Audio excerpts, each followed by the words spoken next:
everybody. Welcome back to PSGL. George Morgan here, your commentator, alongside me, TK, who is going to be rounding off the season with me. Down the inside, absolutely impossible season. This is for the win between these two. I'm on the edge of my seat. He needs to get it done now. Blakey will dive to the inside. We're robust. We got our elbows out.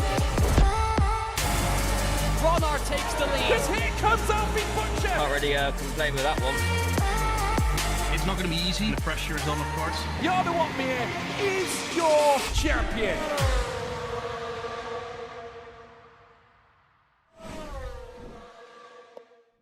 Well, good evening, everybody. Your Monday madness of PSGL PSF1 action is very much back. We're here for round number 2 of season 41.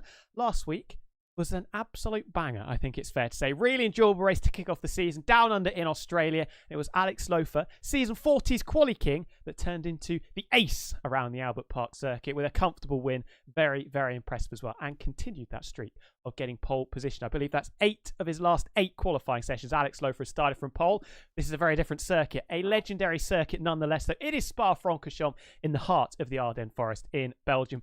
Needs no introduction. We know what Spa is like. And similarly, in the virtual commentary box, my co-commentator needs no introduction as well. Joining myself, Tom Wilkinson, Ataku Logan is back once again, I'm delighted to say. Logan, how are you doing?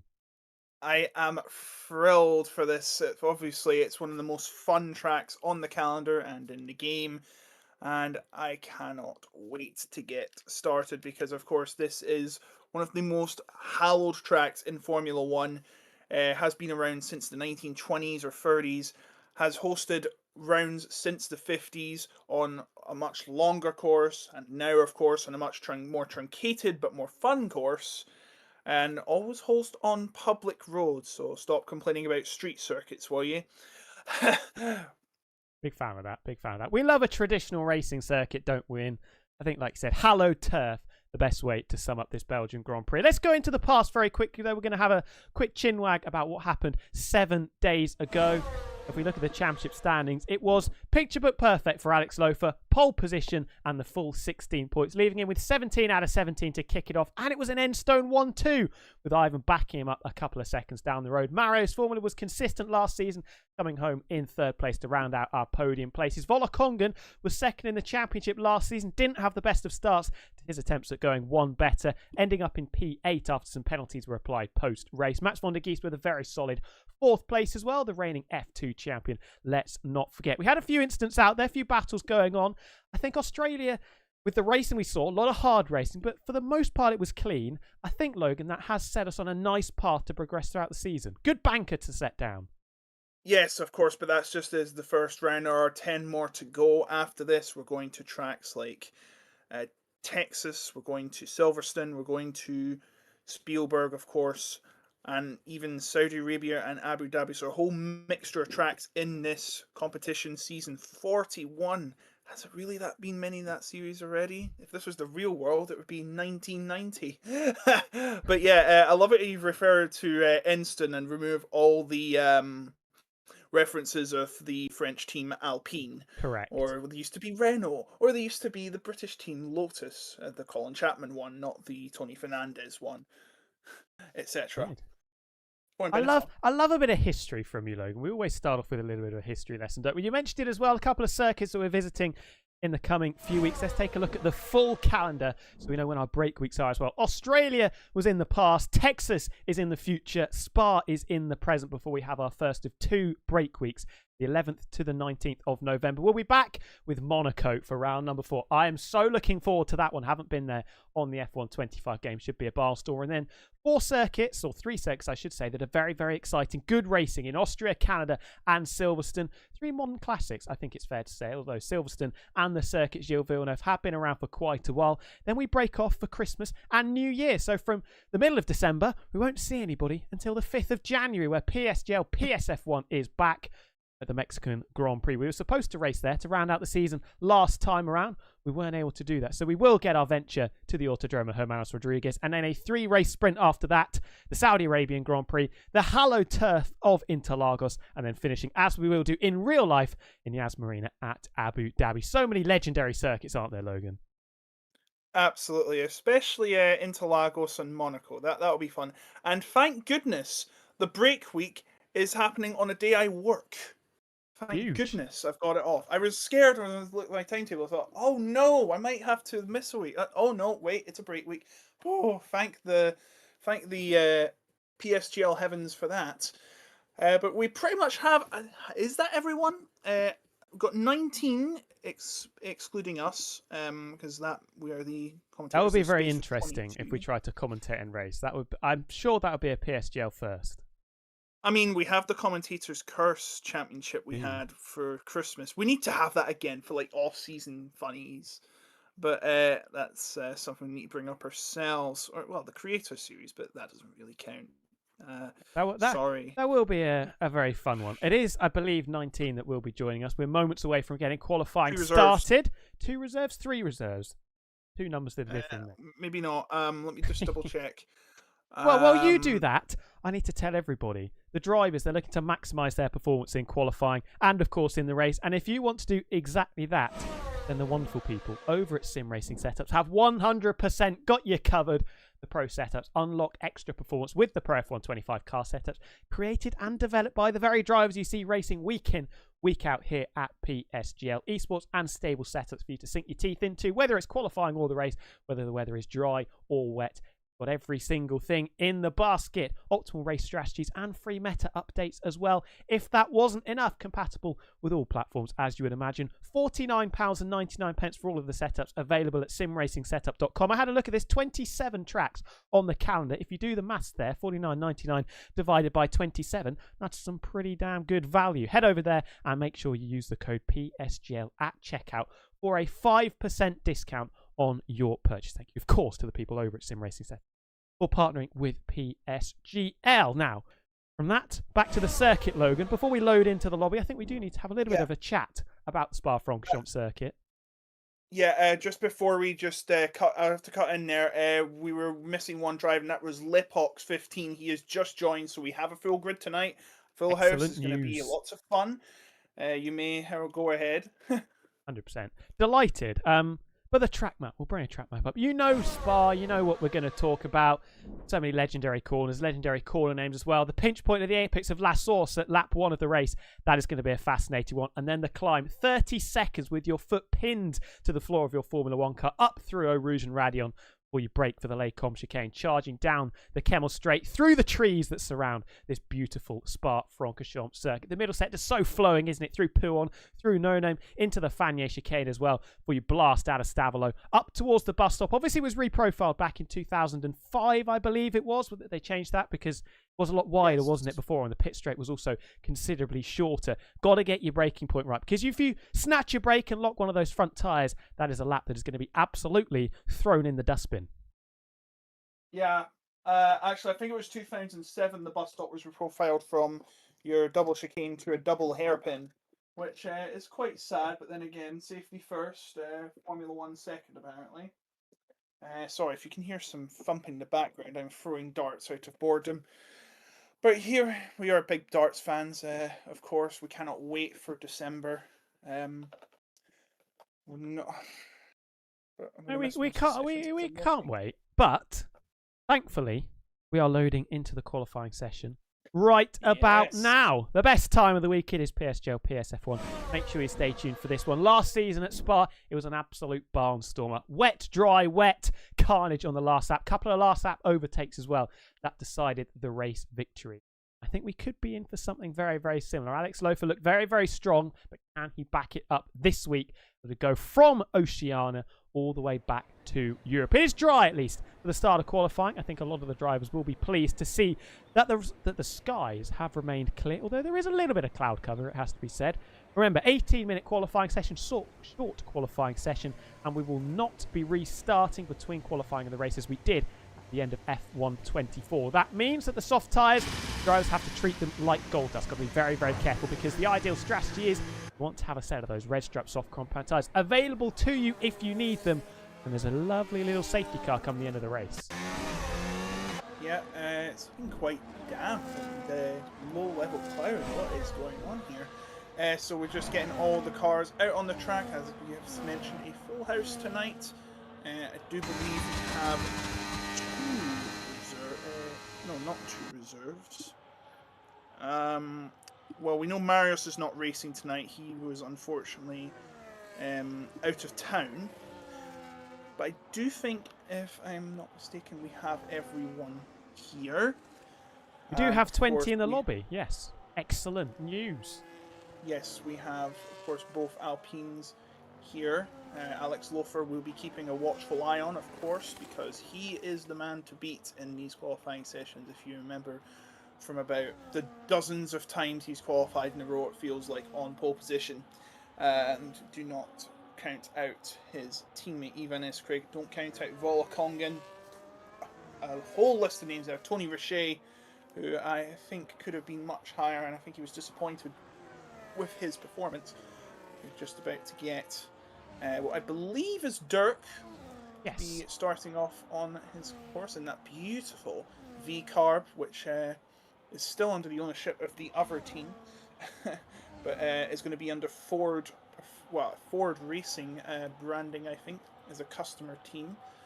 So I'll be excited to see the double hairpin we come, and we're going to have right to the outside of the bus stop for maximum momentum, and out he comes across the line and heading straight into the source. A short run up from pole position when you're starting the race, and out he comes to the outside. Make sure you don't go on the gravel on the right, which was added a few years ago. Well, except in the game, it took a while to get that, and then right down to Eau Rouge, and gotta be said, that's Radion actually, up to that new grandstand, massive elevation change from your DRS on, down the Kemmel Straight we come, before approaching the triple header that is Les Combes. You take a right, then a left, then a right again, before you come down to the next corner, which I believe is called Bruxelles, or Brussels, I do apologise, on the inside of that, and then towards the corner affectionately known as No Name. Be careful not to go into the gravel or you're going to lose some time. And then pull on a huge left-hander. Make sure you get your timing of cornering correct, or you're going to be going off that track and your lap time is going to be invalidated. And then through this next pair of corners, we're then coming around to this back half of the section. That's Campus, and then it's now Stavelo for the Courbe Paul Frere to start the third sector, and then a long run down. It seems like it goes forever through Longchamp. A very fast, sharp left-hander before the double header of hairpins. That is the bus stop, the famous or infamous bus stop. I've seen a couple of last lap passes for the win there before the final corner and across the line for 140.952, but I'm sure that's going to be set for faster by his teammate. Yes, Max van der Geest gets 3/10 over Dirk.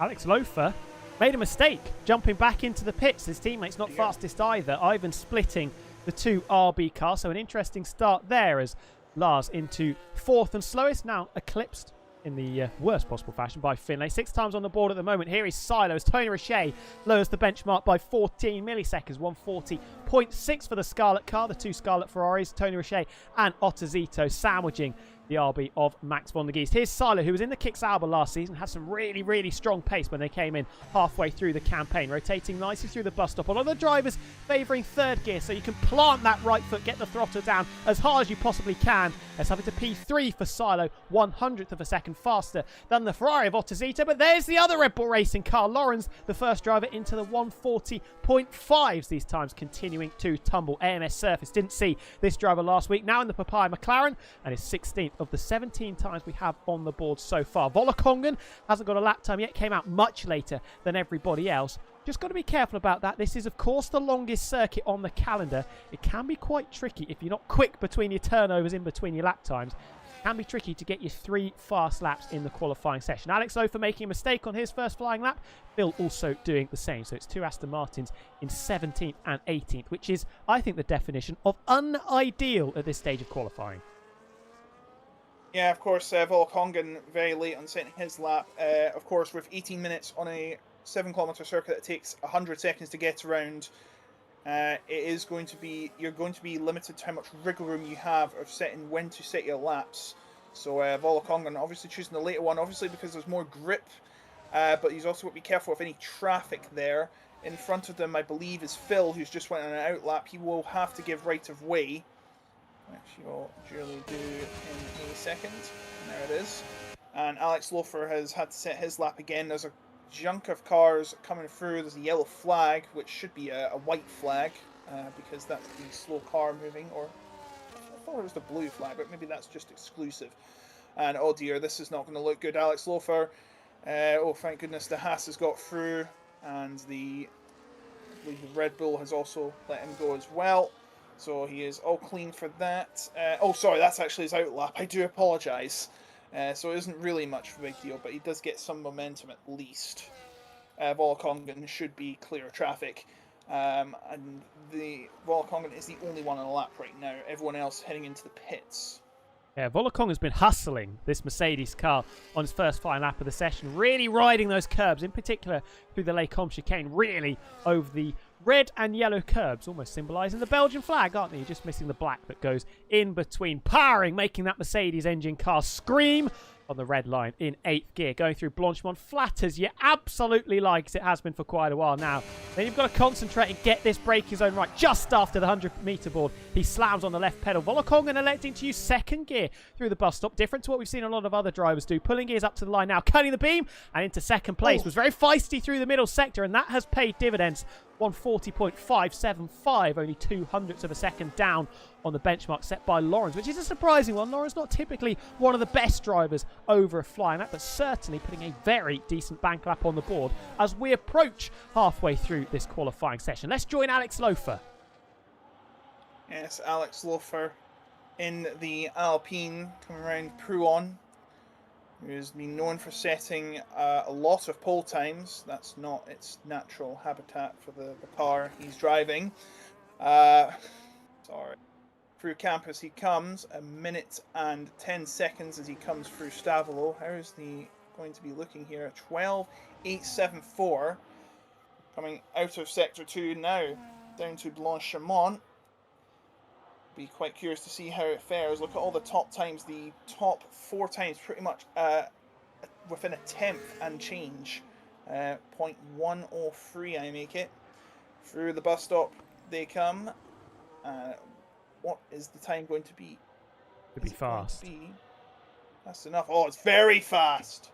Wow, wow, wow. Hello to Noah in the chat, by the way. Hello to everyone who's joining us halfway through qualifying. Asking who we think is going to set the best time.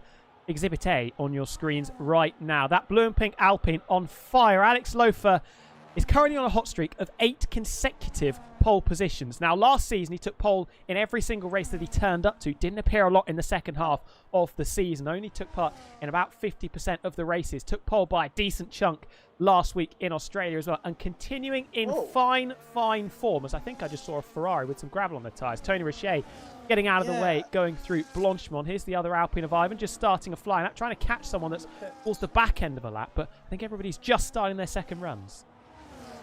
Yes, I do believe Fraser's coming through the Les Combes right now. Ignore the yellow flag. There is because of cars giving right of way, the gentleman's agreement that exists in this kind of session to make sure that no one is getting impeded in any way. That's the problem with qualifying, you know. But if you didn't have this with some one-shot qualifying sessions, you were just the only driver. It's raining. It's raining. It is raining. Oh dear. I just saw a couple of spots coming out of the sky. I've got on board with Ivan coming up towards Prouon, and I can see the streaks on the halo. That's going to throw a load of cats up into the trees full of pigeons. Ivan was up by a 10th through the first sector. Really needs to get on terms with his teammate, who's half a second faster at this stage. Really attacking the Fanier chicane. As we come up to finish the middle sector through Stavelo we go. Will the time still be there for Ivan? We're going to look at the delta. Yes, is still finding time. So at least at this stage, the track's still providing grip and purchase to the drivers, trying to get their second flying lap of the session in. Alex Lofer, very, very lucky, it has to be said, because he messed up his first lap in the session. Lars has binned it, going through the Fanier chicane. So that's one Williams out of town. Sat on a 41 flat, 15 at best. Might not get bumped down because of the deteriorating track conditions. Ivan really needs this, though. Teammate on provisional pole. Can he jump up inside the top 5? No. Lowe lost all the time in the final sector, doesn't even find an improvement, and that is not good news for other drivers. And yes, you can see the time starting to tumble in the wrong direction, going up and up and up. Phil hasn't got a lap time on the board. I don't think he's going to be trying. And only 50% of the way through qualifying, I think we know our final order. Lawrence is out there just starting a lap, but I wish good luck to try and find those extra 3.5 tenths when the rain is coming down. Yeah, well, with that, I can officially say that is the end of the qualifying session. We'll see in a few minutes for the race. There is no way we're getting any improvement on these times unless we do the sun dance in the rain and it all goes back to normal or we turn back time, etc. Yeah, this session is all but over. There's no way Alex Lofer's time is going to be beat. You have to improve by at least a third of a second.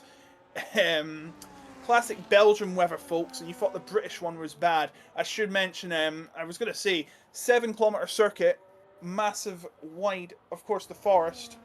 You'd think that it would rain in one part and not the other, but it seems like it's raining on all 3 corners. I say 3, it looks like a triangle, doesn't it? When you look from above, well, actually 4 if you count the one inside. It's more like a triangle, like one of those paper aeroplanes you throw. Or a wishbone. It looks like a wishbone, the track, if you look from it above. Yeah, but we have 6 retirements. We have several drivers in the pit. I don't see the point of going on now. At this point, they're just going to be doing it for fun. Unless you're Phil, I guess Phil. Leon's going on inters. That's not going to make any difference. Well, what I think we should say is, and we've seen this, that there might be some rain in the race. Now, we have been watching the enjoyable part of when the rain starts to come down, exploring Spa-Francorchamps with Lawrence, who's taking some very interesting lines. Got to be said, though, Lawrence has done an excellent job getting that Red Bull onto the front row. Competitive lap time 40.5. 3 tenths, admittedly, in the arrears of Alex Lofer in front, but very, very good track position. We think it might be raining in the race. Now, we don't know what point of the race. We are going to see some water, some moisture coming out of the skies, whether it starts dry, goes wet, or vice versa. Some drivers might fancy a little bit of practice on the intermediate tyres. The trade-off is, and it's a double-edged sword, of course. I don't think too many are going to try that because the majority of them are retiring. Could maybe get a couple of laps in on the intermediate tyres, but you'd then use up your fresh set of inters. Phil's still out there trying to traverse the increasingly deteriorating Spa-Francorchamps circuit, but it is going to be a back row start for the 2 Aston Martins. Yeah, it's not good to see from Aston Martin. It's like their Force India days back in 2008 when they were just they acquired Spiker, who were once Midland, who were once Jordan, and they failed to get up very high until the 2009 season, and then of course their fortunes changed, and now they're Aston Martin. Pole position at this very circuit, remember, with Giancarlo Fisichella. Oh yeah, I forgot that. And he absolutely crushed Kimi Räikkönen as well. And then Kimi Räikkönen overtook him because, of course, race pace is much better. But what a result. Was 2nd place after they had no result. That was nuts. But, yeah. Everyone has been told to retire. Ivanis Krieg is not retired yet. Phil is... Yeah, he's not going to get a lap in. He's going to have to admit the game is gone. Give up the ghost. We're going to the race right now. We're done 4 minutes early, I think. We are. Very good point from Noah again in the chat. Classic performance under pressure there. If he's talking about Alex Lofer, then that is exactly what he did. Needed to get that 2nd lap on the board. Otherwise, our championship favourite would have been starting 18th, 19th or 20th in this race. So very, very good stuff there from, once again, our qualifying king, Alex Lofer. Had to get it was under the cosh very much and did deliver. And did he deliver? A third of a second clear of his nearest rivals. Volokongen much improved after the trials and tribulations of 7 days ago in Australia. Tony Rocher and Max von der Gies consistent as ever, nestled inside the top 5. Salo Ottosito, Ivan will be disappointed with that qualifying session. Nico and P9 and Mateus rounds out your top 10 for the Haas team. 5.5 tenths separating them as we look further down. The 2 Aston Martins not in a particularly good way. Neither are the 2 McLarens in 12th and 18th. The 2 Saubers also needing to find a little bit more pace as we head into the race. And this will be, Logan, the big reveal. Is it going to be wet at the start? Let's see. Yes. I knew it! I knew it! I was just saying in chat, You called I it. hope Wow. it's Belgium 2021 weather. I've brought my masochistic side to me tonight. Yeah. Good luck, fellas. This is going to be a lot of fun. Good luck indeed. Now, It's a video discussion game, I can say point. that. Strategy-wise, they will know when the rain is going to stop. Do you take the intermediate tyres or do you take the wet tyres? In real life, the wet tyres absolutely rubbish. In the game, they're not that much better. So drivers might be favouring starting on the intermediate tyres if the rain is going to subside sort of halfway through this race. 22 laps we've got ahead of us for the Belgian Grand Prix. Remember, round 2 of season 41 of PlayStation PSGL Tier F1. The best in the business on the console platform. Remember as well, check out Sim Racing Setups. If you want to try and navigate conditions like these, Sim Racing Setups have got the best setups in the business for you to get your hands on. So get involved with that. Link is in the description of this live stream. Logan, this run down to turn 1, it's not a very long run, but I think it's going to be chaotic. Yeah, they're going to have to be very careful. Let's hope there's no bowling sessions happening because, of course, you can leave that to Wii Sports. We should be getting in a few seconds when they get the signal, then they will have the 30-second window to ready up, and then we will get going. So they have been told not to ready up until said so for the sake of fairness. As you can see, it is plummeting it down. Of course, they're going to be having to use the, I think, is it called the Cintazato Pirellis, which are the blue wall tires. Cintanazio, is it? Cintazato. I forgot, is that the name for the... Because there's another name for the... Because you got the P0s, which are the dry tires. Pirelli green tires. They are... No, that's not what we're looking for. Having to type this on Google. Should have had my notes ready. Oh, wow. Noah, thank you, first of all, for the compliment. Very good commentating. Teammate to Volokongan back in F1 22. I love that. Just shows you how, A, long Volokongan's been around, but also how consistent Volokongan has been at the top echelons of PSGL on this platform. That's really cool, my friend. Love to hear a bit of that.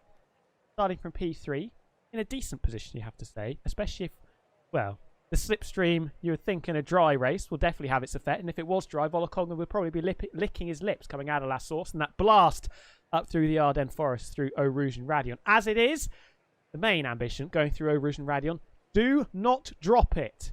In the dry, it is flat as you like. In the wet, especially over those curbs, maybe just a little bit of a safety lift. But as we saw in real life, remember back to the Spa, the Belgian Grand Prix in real life, it was wet. Lando Norris versus Oscar Piastri. Lando Norris got there first. Safety lift through Eau Rouge and Radion. Oscar Piastri was much quicker, took a lot more risk, didn't take his foot off the gas as much, was able to blast past down the Kemmel Straight. I think we could be seeing something similar as the lights begin to appear. This is going to be a lottery, everybody.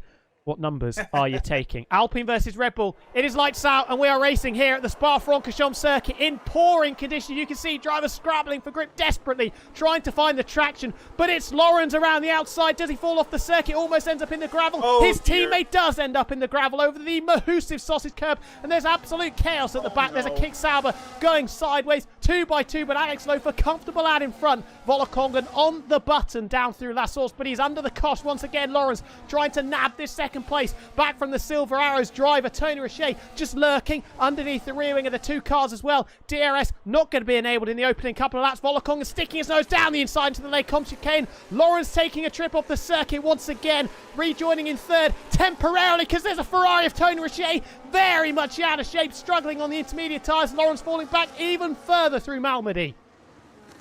I'm trying to find a watch. I can't even see what's going on here. There's so much action. But I can tell you right now, Lawrence has lost 5 positions. He's went from 2nd to 7th. And now Silo's also lost positions. 4 he's lost now, but now Silo, his teammates, lost 3 as he's fighting with Ottozito at Puron.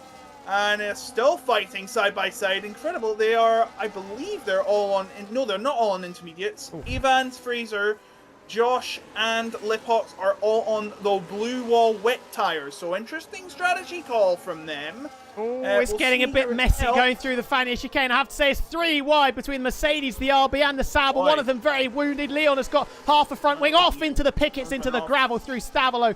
Goes Finlay tumbling down into last place. Look at the tyres. 4 drivers have elected to use the blue wet weather compound. Very, very interesting. Ivan, the main beneficiary of that, from 8th on the grid up into 5th. The 2 Saubers swapping places. Leon still with half a front wing. Dirk sticks his nose down the inside into Blanchimont. All 3 of them off the circuit. Lepox following in the footsteps of the Jew in front. Very, very messy right at the back. Lawrence still scrapping away. No front wing, equivalent to a plank of wood at the front end of that Sauber car. And unsurprisingly, Leon into the pits. But it's Alex Lofer, your qualifying king. The 97 car still leading the way. His teammate really struggling on that wet weather compound. Lawrence has already bumped him down back into P6. The other Red Bull trying to work over on him as well. And the Williams and Nico right in the thick of the action also.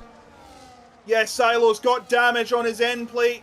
Has come off, and oh my goodness, we've got a head-to-head through Oruja, and that's Radion, and Otsuzito gets past Fraser. What a battle this is. There's so much battling happening in the rain, and it's incredible. My goodness.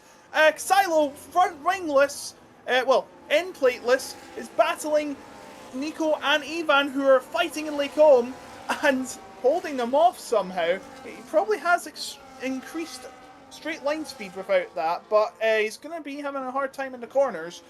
Further down, a battle between the Haas of Matusa and Lars Kramer ends in collision at Brussels, and it looks like Matusa will have to hold the position there for now. Further back, that's Sauber that's went off. It's Josh. He's hit the wall, no name, and I don't think he's suffered any damage, but he has lost all the positions with the exception of teammate Leon, who is already pit after damage, as Tony Richet is still close up behind Max van der Geest in the position he started in. Alex Lofer's already built a 1 second lead, but it doesn't matter. No DRS in this weather, but it is getting lighter, I think, the rain. Definitely. But I don't see it. I don't see it improving for quite a while, even if it stops. Well, what I would say is the wet tyres do not look like the compound you want to be favouring at this stage. Ivan going backwards, only backwards, after a lightning quick start, as the rain has dropped back, and now he's falling even further because here comes Ottozito. Do you fancy it round the outside of Blanchimont? Do you? Well, makes the overtake before we even get to the third last corner. Ivan, having his pocket pinched in the final sector, now has another driver favouring the wet tyres, who's under the microscope, because look at that, Matej sticking his nose in a place he's not welcome, down the inside into the bus stop. Lars fancying his chances as well, takes the pair of them round the outside. Picture book stuff from Lars, but he's still having to fight it on the exit, on the short run on the main straight, down into La Source, ducking and weaving behind the Papaya McLaren car. Got so much more grip, traction and confidence, but Fraser fighting like a lion on the outside through La Source.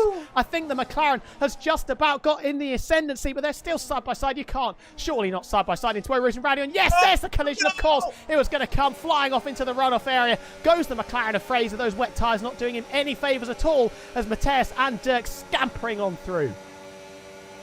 They're lucky to still be on the track. This isn't a racetrack, actually. This is a water park. As they come through to Lake Holm, it is Lipox and Fraser battling for 13th position, I think. Fraser went off the track there, we're not too sure. But his teammates getting involved now. Surface as well as Firedeck in the Aston Martin, who's come from the back row. And the two McLarens are fighting there, kind of like real life. Whoa. And look who sneaks through. Finlay sneaks through and takes advantage. Through goes Finlay into 15th place. And that is just one heck of a move down Brussels. That takes some guts to get doing. Lars Kramer stuck behind Dirk. But further up, it seems like the gaps are pretty far between Silo and Lawrence, the two Red Bull drivers. And in fact, Silo has a penalty, and he's still running with that broken wing. So it doesn't look like he's going to be changing it yet. He must feel comfortable enough to keep racing in it. But my goodness. This is, you said it was a lottery. Looking at the position changes, as what's happened there, Volkongen has been passed by Van der Geest. Now, that must have come through Blanchimont. Must have been a mistake from Volkongen, and he's lost the position. Great move from Van der Geest if that's the case. And now he's 2 seconds behind Alex Lofer. Yeah, must have got out of shape going through Corbel Fret. Still absolute bedlam going on in the midfield. It does still look incredibly wet. Look at it, absolutely bucketing it down in the final sector. You think the wet weather tyres, definitely the compound you want to be in, but Ivan not getting any tune out of his equipment right now. Once again, finding himself under pressure down into La Source. Is this time the Haas of Mateus fancying an overtake down into the break zone. Wasn't quite committed there. The two McLarens continue their papaya civil war as they do in real life. Phil getting past the pair of them as well. Surface, that would have felt like a punch in the stomach after they were both double teamed by Finlay down into Brigel's on the previous lap. And now they've both fallen behind the Aston Martin. We could continue this little scrap, this skirmish between the two papaya McLaren cars. Fraser on the wet weather tyre. I think he's going to lose out to his teammate as Ivan is doing as well. Mateus has managed to bump the Alpine down a further spot. All the drivers on the wet tyres losing ground. Fraser brave under braking into the Les Combes chicane, just about holds on to admittedly 17th place ahead of his teammate. These McLaren boys are not going to be too happy at where they're scrapping it out at the moment. Dirk trying it around the outside of Brigel's corner, but Lars is wise to that assault and keeps 11th place in his grasp for the time being. See, racing is entertaining. If only ever it was like this in the real world, as we continue the real life slander with Finlay and Lepox fighting at No Name and now at Pouon. And on the outside, my word, I told you, it's a slip and slide. It's not a racetrack anymore. Finlay slips around the outside of Lepox and keeps his 14th position as the two McLarens are fighting in 17th and 18th like it's Bahrain 2023. And nowhere to go, it seems, as Phil is trying to get another position, this time off Lepox, who's had his battle with Finlay in Pouon. Further up, though, Otsozito is catching up to Nico Sestonov. I do apologise if that's not how you say it. It probably isn't. He's going to try and move in. Bus stop, no, he is not. Alex Nofer has set the fastest time. It's under 2 minutes for the first time. So it looks like the track is getting better. I can visually see it getting it better, but I don't see it going to be improving for now, as there's a lot of battling happening at the bus stop. That's the two papayas. No papaya rules here, it seems. They're battling with the Haas of Lepox. Something that thinks Lepox is going to try and make the move, and he bashes into Surface. And it looks like he's going to get the position, or maybe not, because he's fighting back. He's going to try for it down Eau Rouge, but I think yes, he is. He's going to go for it. This is a very risky move. And no way did he just do that. He gave him a bit of a tap too. I don't think Lepox will be too happy, as this Krieg has lost more positions. Them wet tyres are starting to fade away. Ivan just going backwards here, but look at this. Lars getting his elbows out, battling away with Dirk, who finds himself in the gravel, and Ivan can scamper back past the pair of them, although he gets a slap from behind, as the Williams has so much more traction on the intermediates, just plainly running into the back of that really ailing Alpine car. Zwei trying it around the outside of Dirk, sinking their teeth into one another, but that door is going to be slammed firmly in his face. And Dirk, as we go up towards No Name Corner, will stay in 12th position. But look at the Aston Martin's way, looking really, really racy in that green machine. Not going to dive it down the inside of Pouon. That would be unwise. But look at that. Just sliding out wide is the RB of Dirk.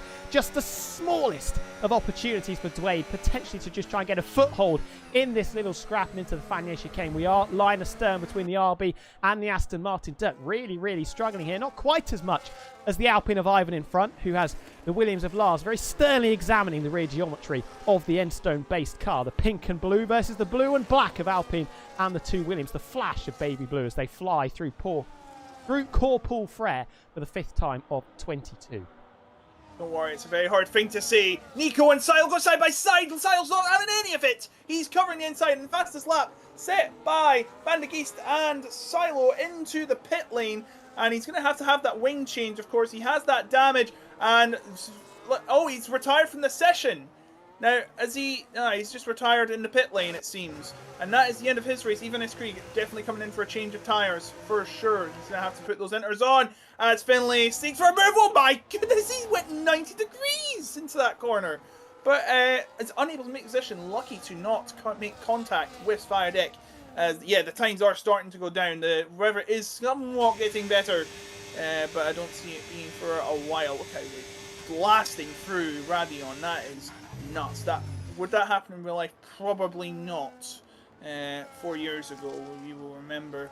But it is getting much lighter, so we might be getting some Silo saying great standards in the Discord. I don't think that's going to go down well. Oh, and that's Tony Roche grinding in the gravel at No Name. He's got to be careful not to lose any more time through there, or the guy behind him, Lawrence, who's already lost 3 positions, started on the front row.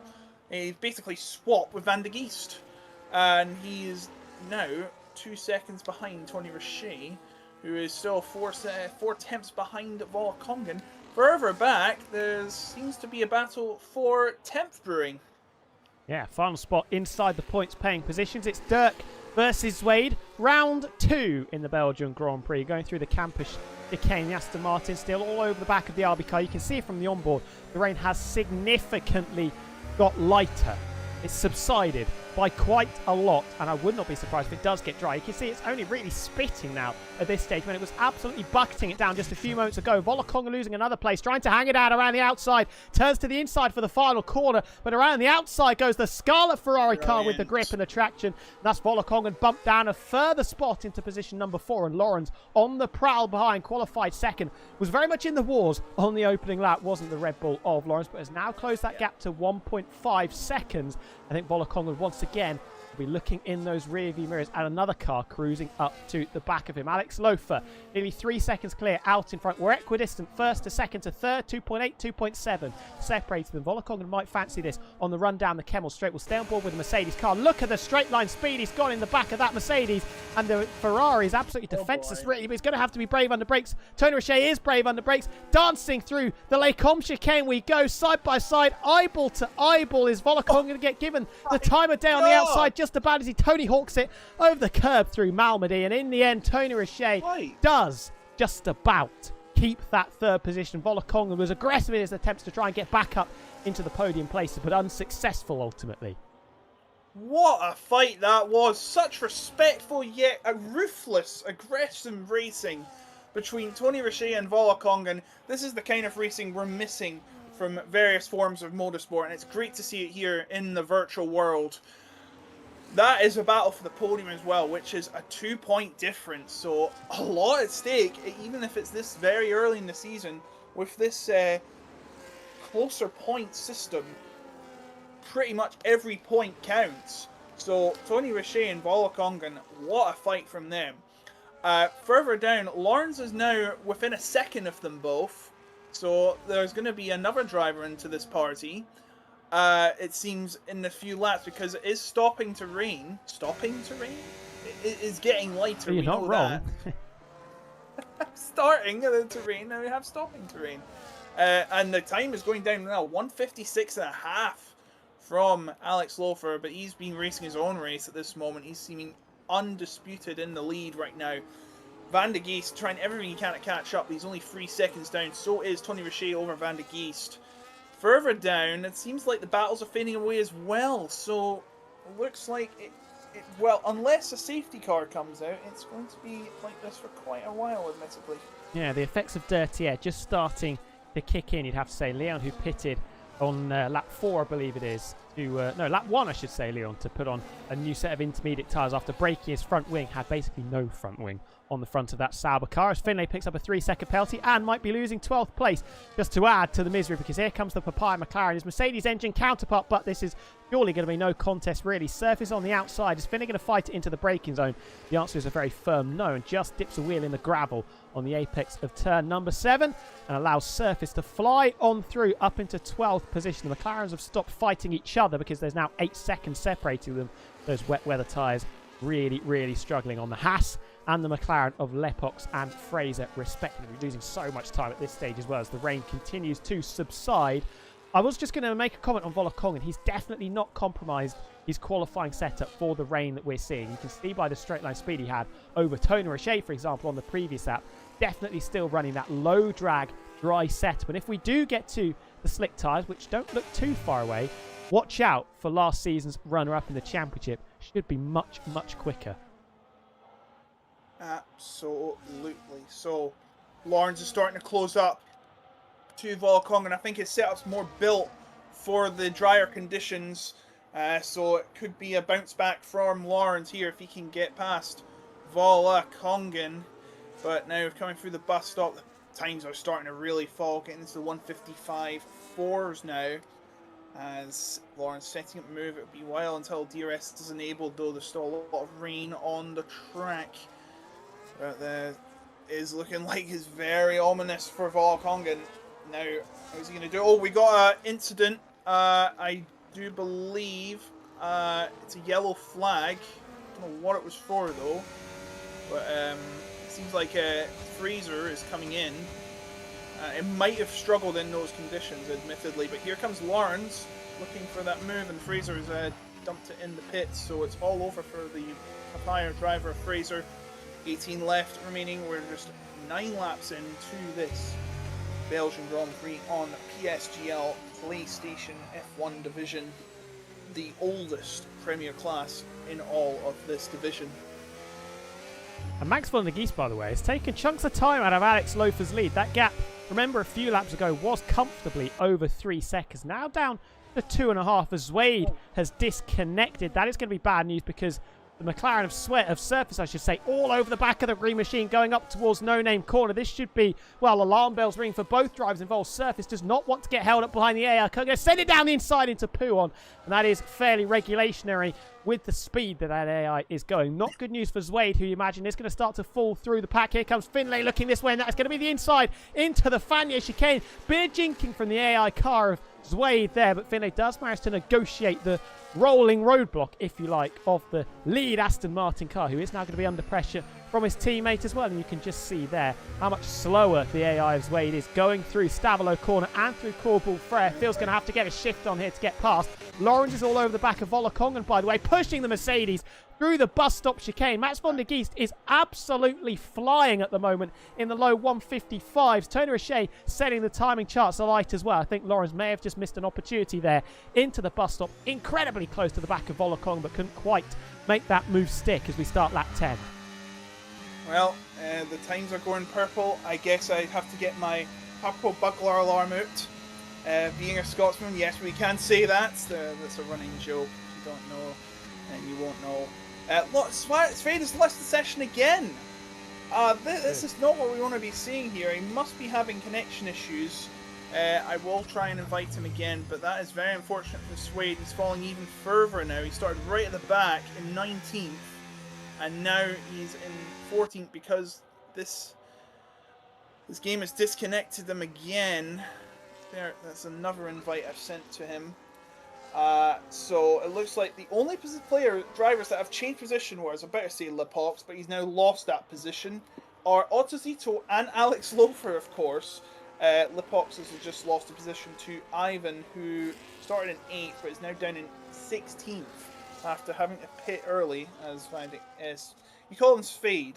I'm always used to the Q. That's probably what I get for playing too much Scrabble with that letter Q. But he is back now, and he is going to be fighting, well, no one, because he's 4 seconds away from his teammate and 2.5 seconds away from Leon. You get the sense as well that Lawrence just starting to get a little bit frustrated, tucked up underneath the rear wing of the Mercedes that sat in front of him for the last few laps. Now 4 seconds between Volakongan and Tony Richet in front. Lawrence, you sense before the rain fully subsides and we are back to slick tyre running. If we get there, of course, we're desperate to get past this Mercedes, hustling the car through the bus stop chicane. Max von der Geest and Tony Richet, both of them a lot quicker than Alex Lofer. The gap out in front now less than 2 seconds. Hold your horses. Our Quali King could be coming under pressure in the second half of this Belgian Grand Prix if things stay as they are. Lawrence trying desperately to get the power down coming out of La Source. Can't quite find the traction and the purchase from the surface, and will drop back to 0.6 of a second. Going to be difficult to follow closely through Eau Rouge and Radion, especially with the rain still just spitting from the skies. We'll see what the straight line speed battle is like. Wade disconnecting for the 3rd time in as many laps, but Lawrence is not close enough to make any real impression down the Kemmel Straight and into the Les Combes chicane. We will stay as we were once again. Nico has closed the gap by a couple of seconds, now under 3 seconds. Ottozito still similar pace-wise to the Williams in front, in the same sort of ballpark. Mateus has actually been very quick, it has to be said, as well, compared to the duo in front, just churning out the lap times as we have approached half distance.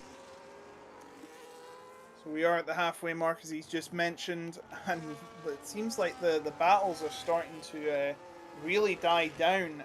There's only like 4 or 5 drivers within 1 second, maybe not even that. The closest one, obviously, Lawrence. Dirk doesn't seem to be fighting Lars Kramer, neither does Matusa with Otzizito. In fact, he's fallen out of that 1 second, so I guess the rainy races, when it's getting to the interchangeable conditions, it really starts to be more of a lull in the action, if you can say. Oh, was that a mistake from Otzizito there in Stavolo? It looked very cagey out of that corner, but it looks like he's got them speed up. But now Lawrence needs to get through sooner or later. He's going to miss his golden chance to get a chance of 4th position as he now approaches the bus stop again. It is starting to get drier. The time is, it is going to get drier, but when are they going to pit? Are they going to pit for new tyres, whether it be wet or dry? I mean, I would be against pitting for new wet tyres because, of course, it could get dry completely, and you have your chance to race in the dry. But doesn't seem to be happening yet. It's Svade. I'm trying to call him Svade now. Getting up close to Ivanis Krieg, who seems to be struggling on those tyres. They are intermediate tyres as well. 154.302 is the new benchmark fastest lap. Lawrence has not made any progress in Volakonga. That gap does not look like half a second, by the way. It looks like a second.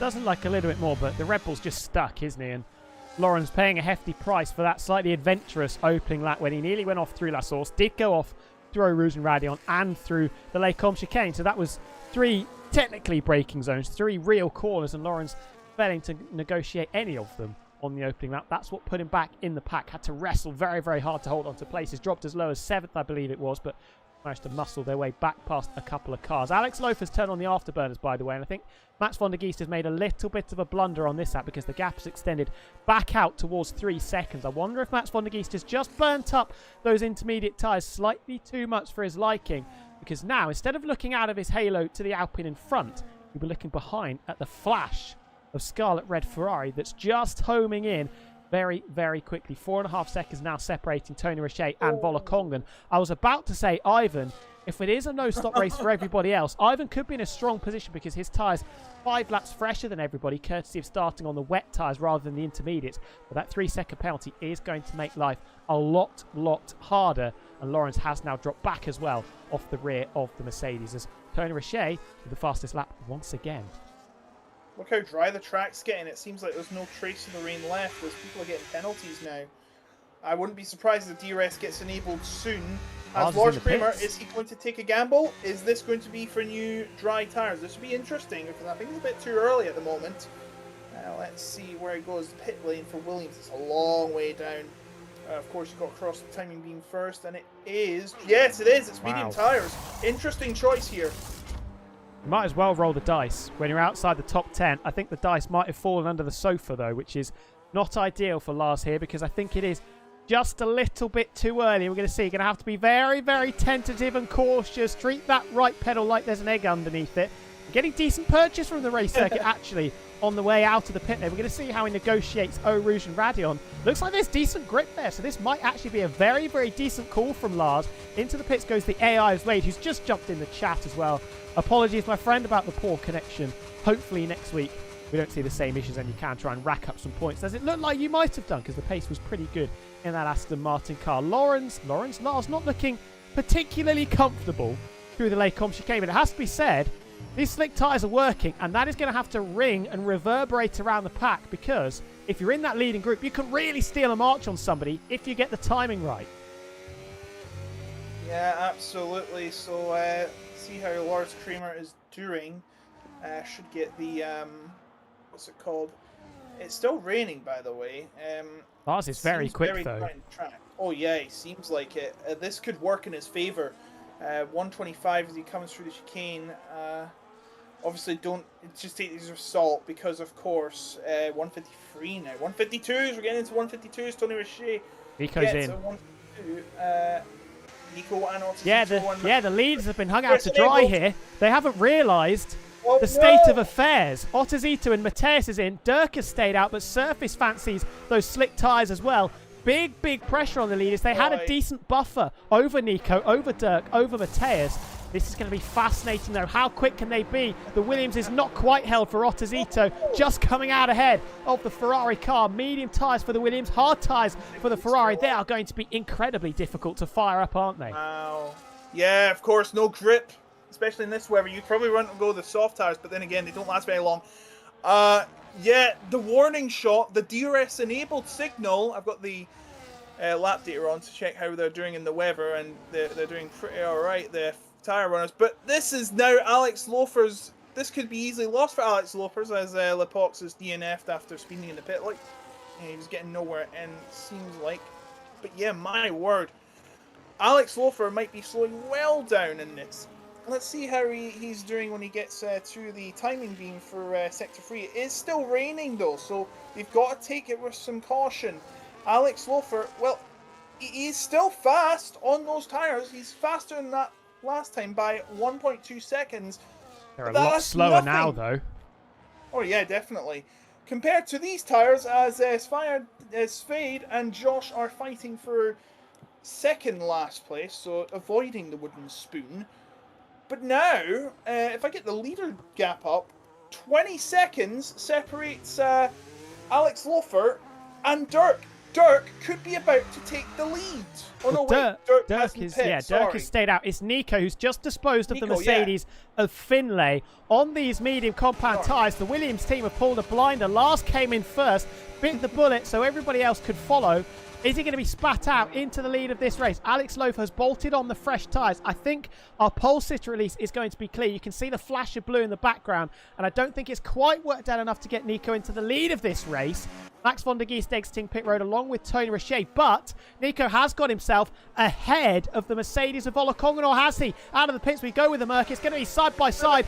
No grip or temperature for the Mercedes side by side. Nico bails out of that one. Interesting decision. Hasn't got a lot of ERS to play with as well, but through Eau Rouge and Radion can't enable Volokongan to have an opportunity to get some temperature, some energy, some confidence in the rubber that he's running. I think he's just allowed it to happen. Inching up to the back of the Mercedes we go as the batteries burn, but doesn't fancy it. Down the inside was Nico, a little bit too passive there. There was definitely an opportunity to get ahead of the Merc.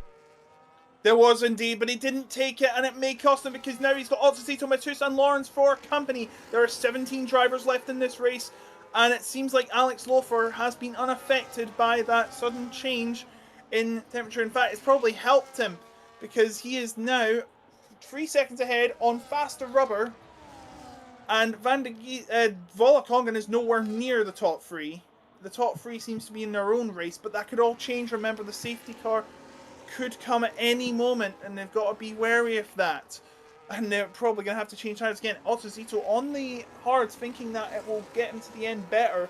But we'll have to see for that happening. I don't see it happening, though, because the top four are on fresher rubber, and so is Dirk, actually. But Dirk is 5 seconds down on surface for the last point-paying position. But now it's going to be the battle for fourth place that's going to be catching our attention here. Is there going to be a move down the inside of the bus stop? No, there's not. Is there going to be one outside of bus stop and towards La Source? Let's see. It doesn't look like there's going to be one yet. Got the DRS, but I think... Oh, yeah, they've got some DRS. How is Tony Roche doing? He's not close enough for the DRS, but now let's see what's going on for the battle for fourth. Nico should take this fairly comfortably as well. 0.2 of a second as we climb through Eau Rouge and Radion. Doesn't even need the DRS flap open because the Williams is already alongside his Mercedes engine counterpart and will blast past Volokongan. Not even a contest. And Nico, with an excellent call on the strategy, aided by his teammates' nice work as well, have got those two cars into 4th and 9th when they were, what, 8th and 12th before the rain stopped? Yeah. That is excellent, excellent work. Lawrence, the big loser, now has 3 cars, only 2 since Nico got past Volokongan, but has got cars between himself and Volokongan. Lawrence was so quick before the transition from wet to dry, and now has been left with quite the mountain to climb in the remaining 7 laps. Yeah, but that has, of course, affected their gap between 3rd and 4th. It's now 6.5 seconds, but I think there'll be more important things to worry about is trying to keep this car on the track for the final 6.5 laps of this race. This battle will probably head into the next lap and the next and the next. So here we come for the final few laps. It is Alex Lofer still leading the way by 2.5 seconds ahead of Van de Geest and Tony Richet, who could be about to get into their own battle. And if they do, this will be helpful for the guys in fourth and below. They are really hanging up the speed though. Look how close they are now. And as well, the fastest lap going down too. Oh, a big mistake from Tony Richet. He might not get DRS now. We'll have to see when they head up to, I think they're going to get it. But our main focus is that fourth place battle. 100%. Round 2 between Nico and Volokongen. This should be the Mercedes flying very easily past the Williams. Roles reversed from lap 16. Lap 17, this time it's Volokongen attacking the back of the Williams car. The ERS light is flashing, recharging the battery. And that means once again it's no contest, as this time Volokongen flies past Nico. Like we said, vice versa from what we saw on the previous tour. Ottazito on those hard tyres. Remember, the mediums, not a great compound on this game, so come lap 21-22, the hard tyres might be a good compound. Lovely three-way scrap here for 12th, 13th and 14th. Leon is just about going to hold firm in 13th, or in 12th, I should say, ahead of Finlay and ahead of Phil, who's almost pushing the Mercedes of Finlay through Malmedy in the second part of the Les Combe chicane, but as we retain the status quo. As it turns out, they were pretty much 3 wide, but Leon has managed to hold on to 12th position, keep those 2 drivers at bay very impressively. Absolutely, and we are seeing some of the finest battles we've had, like in this, seemingly it's the second round of the season. We've got a lot of battle happening already. I was about to say the 4th and 5th place battle, but it seems to have come apart, because look at Nico is 1 second down. He needs to close up as soon as possible, because if he doesn't, then he's not going to get that DRS, and this battle might be lost. Meanwhile, though, Tony's closing up on Max. This is for second place, and 2 points more if you can get that second place. And it doesn't seem like they're going to be closing up for Alex Lofer. Alex Lofer seemingly untouchable once again, and if he can get the fastest lap, we'll have a perfect 34 points. Oh no, sorry, there's no fastest lap point. He's already got the pole position. But here we go, second place on the line between Max and Tony. Tony going to try and get the inside. Is Van de Geest going to fight this one? No, he's not. He will stay through. And now Ottazito is going to try and get 5th place off Nico, and he has. Lawrence has also pulled past Mateus as well, so things starting to fan out inside the top 10. Max van der Geest just rolled out the red carpet there, didn't he, for the scarlet red Ferrari car? Just file on through, fella. I won't fight it one bit, because Tony Richet has got some real pace, some serious wheels on that Ferrari car. Alex Lofer, 5 laps to go, 2.5 seconds. Does sound like a healthy buffer, but if Tony Richet can just keep eking that time, taking chunks of time out of him, that could get interesting. But no, Nico's off through No Name corner. Got the strategy right, didn't get the traction right though. Coming through No Name. And from P6 now down into 9th place, still inside the top 10, and still will pick up points for the Grove outfit. But that is not good news. The strategy call has been thrown in the bin there from Nico. Huge, huge disappointment. He's back to where he started, 9th. How unfortunate is that? Lodge Kramer, by the way, started 15th, not 12th. But that's even more impressive. As Tony is not able to get any pace on Alex Lofer. Alex Lofer is still 2.6 seconds ahead. Tony Richet is nowhere to go but battle with Van de Geest and keep him at bay for them 12 points to Van de Geest. At this rate, Alex Lofer is going to have a perfect score of 34 points. The pole position point for 1 point, and then, of course, the 16 for winning. You have 34 total. It's not going to be a 1-2, obviously. But Evan Eskrig down in 15th has had a bad day at the office. But now the battle is going to continue between these two foes. Is there going to be any contact? No is the answer. Now, I don't see any other battles though, T-Top. It seems like it's all fading away. Yeah, Mateus has got DRS to Lawrence in front. I might overtake the Red Bull in the closing 4 laps, but with that penalty, which we'll have a look at, 3 seconds on the head top of the Haas, and Mateus might hold on to 7th position with the 2 Williams further back. Phil's just got past Finlay, and Dirk around the outside of surface into the Les Combe chicane, moves up inside the top 10, so that's 1 point going the way to the RB team. The other car running very, very nicely in 3rd position at the moment, but I still find it interesting because Max von der Geest, I don't think he had to give up that position to Tony Rocher on the previous lap, and now really struggling just to cling onto the coattails of the Scarlet Ferrari in front. Sorry, I was watching on Finlay and he nearly lost it at Brussels, but he's kept it on ground. And I don't think this is going to be hampered by a safety car for the second week in a row, so we're not going to get that grandstand finish, but it's probably for the sake of fairness, we are going to go to a conclusion in regulation. And it seems like Alex Lofer, with 2.5 second advantage, seemingly again untenable, to unassailable lead. But now it's Van de Geest going to try and get in second. He didn't get there last time. Will he do it this time? Or is he waiting for the final lap? That's probably the game plan.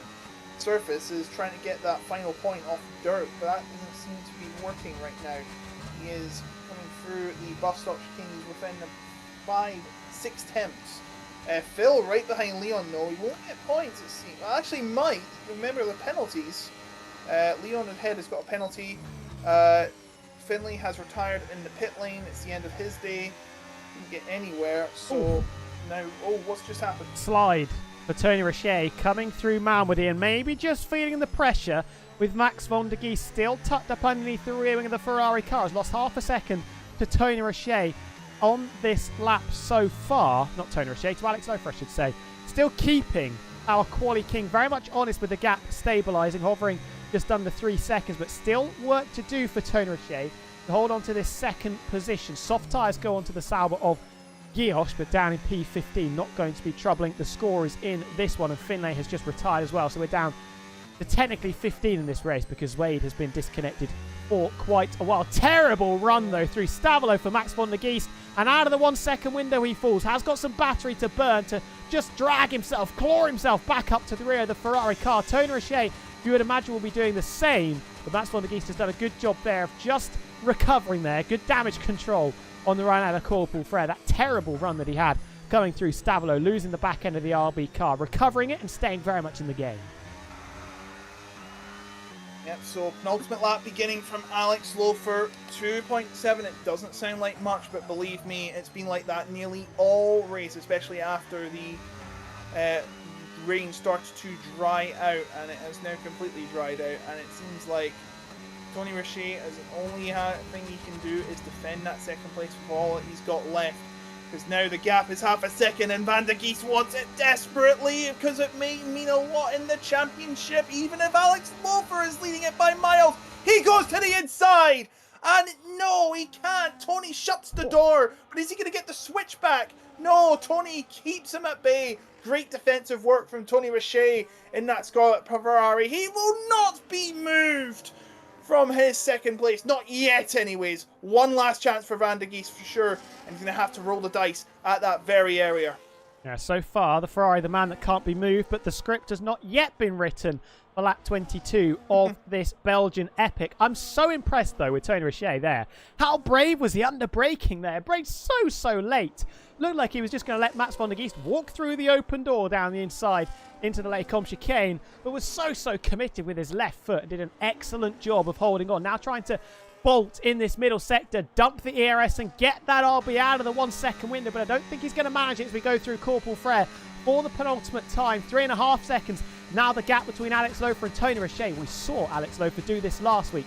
Controlled the pace for 28 of the 29 laps. Then bolted on the last lap, put 2.5 seconds between himself and his rivals, and just made the race look so comfortable for himself. Through the bus stop we go. The gap is 0.6 of a second. Both of them synchronised wheel spinning, synchronised sliding out of the final corner. Max von der Geest, you feel it won't be his last chance, it has to be said, on the run down the Kemmel straight. If he can get close enough, stay close enough, cling onto the back of the Ferrari through the middle sector, he will have an opportunity on the braking into the bus stop chicane. Turns 21 and 22 of this Belgian Grand Prix circuit, but he's absolutely rapid up the hill through Rouge and Radion. Will it be like child's play? The rear wing flap will open for Max von der Geest. Does he have second place back in his grasp? You bet he's got second place back in his grasp. Nothing Tony Rocher can do on the brakes this time around, and for the time being at least, second place goes back to the team called RB. He's going to try everything he can to get that second place back, though. Might find a final move at the bus stop, but Alex Lofer, all he has to do is just coast home now seeing all that fighting happening behind him, it is just child's play for him now. 4 seconds is the gap. And it seems like, okay, we're... Oh, what's this? Tony Richet's right behind him. 1.5 attempts as the fastest lap is now 1:42.909. No fastest lap point anymore. I do apologise for my mistake earlier. Also, Zito is closing up to Volkong and his tyres might be gone. Trying to keep him at bay, but now, final few corners, Alex Lofer now gained over a second in this from that battle, and now is going to coast home as the winner again, it seems.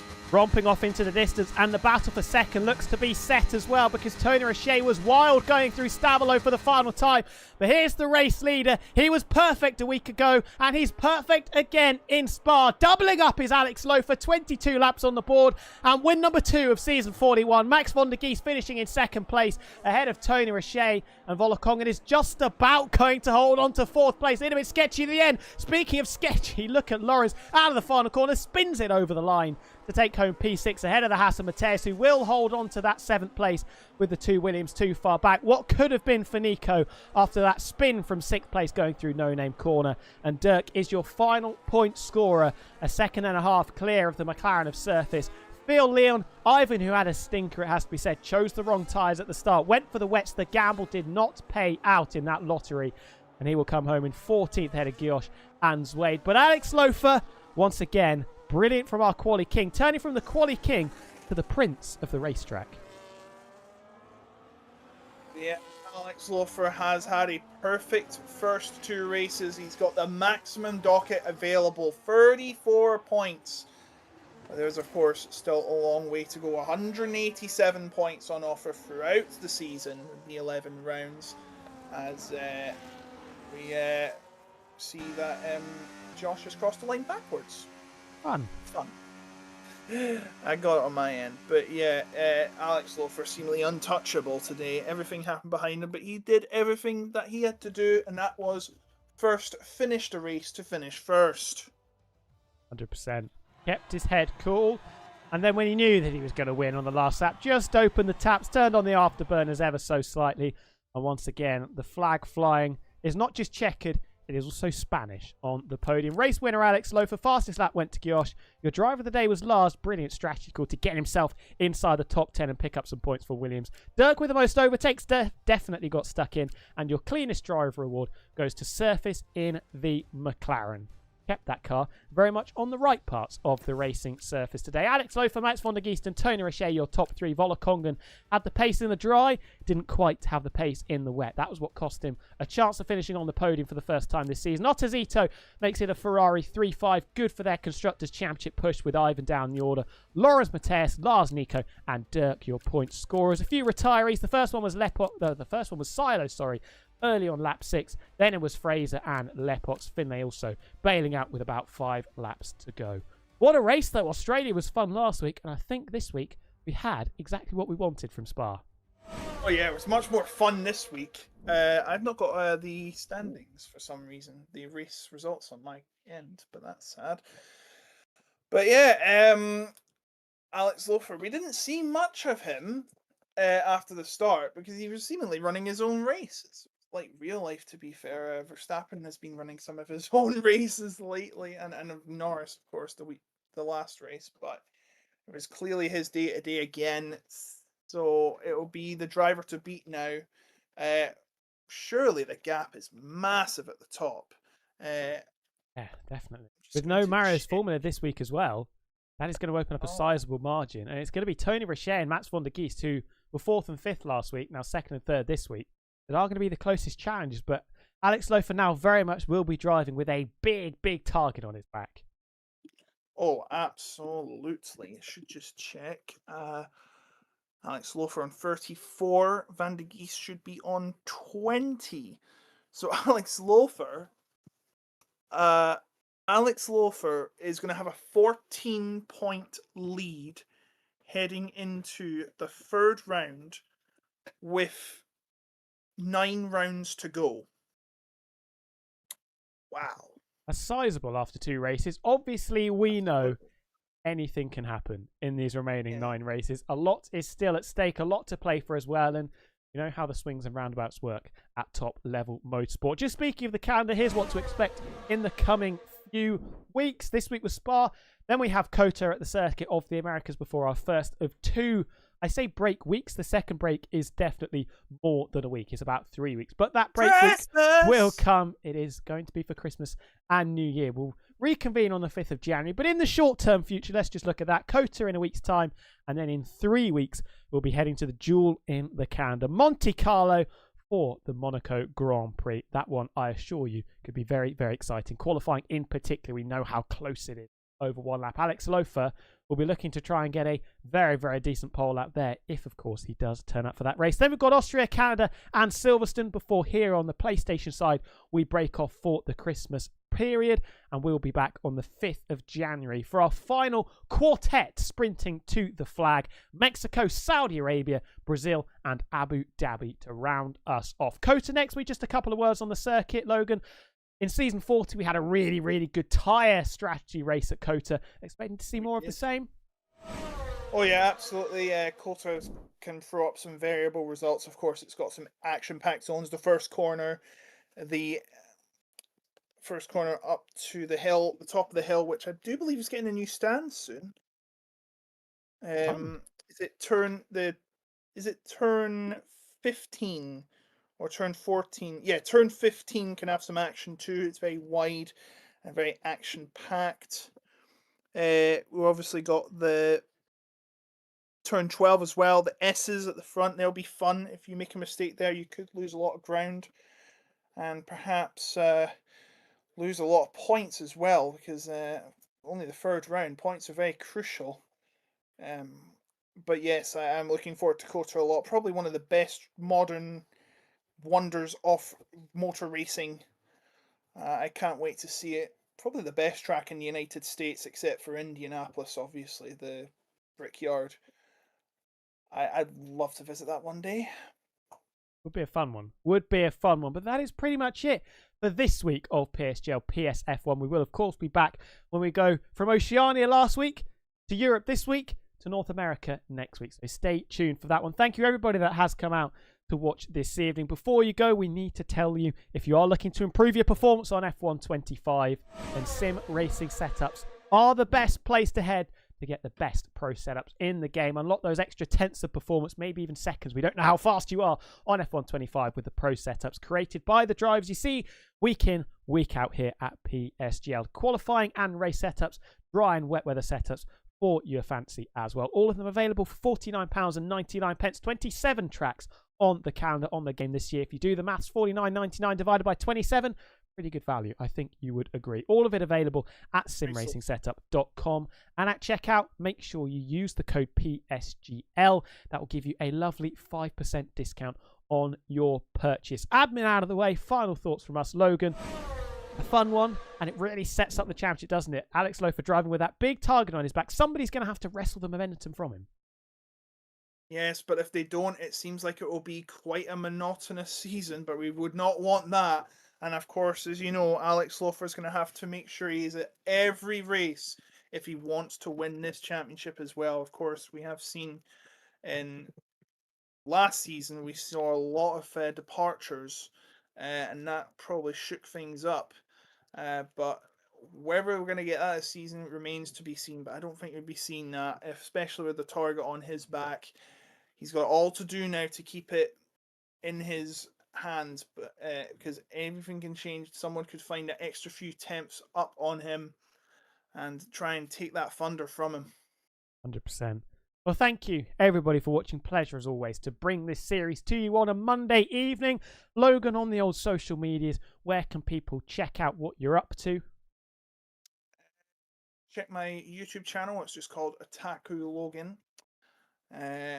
I've also got an Otaku Logan 2017 on PSN if you want to play me, or Otaku Logan 2017 on Discord. Sorry, I'm not looking at the camera. The football's on right now. I just turned off the game and onto the football, so ignore me. Not doing my job properly. I think I can let our hair down after an incredible wet dry race we just had, and battling for podium positions as well. Oh, it's been a long night. Very, very fun though. Very fun though. If you're interested in what I'm doing, TW06 on Twitter and Twitch, and Wilco.coms and Wilco.darts on TikTok and Instagram. But thank you everybody for watching. We'll be back, of course, in 7 days' time. Stay tuned for later this week. PC back in action once again. Very, very interesting one. Coming to the end of the PlayStation, the PC F1 season on F125. Stay tuned for that one in a couple of days' time. But from myself, Tom, and from Logan alongside me, we will see you next week. Have a wonderful rest of your evening and rest of your week as well. Till then, goodbye.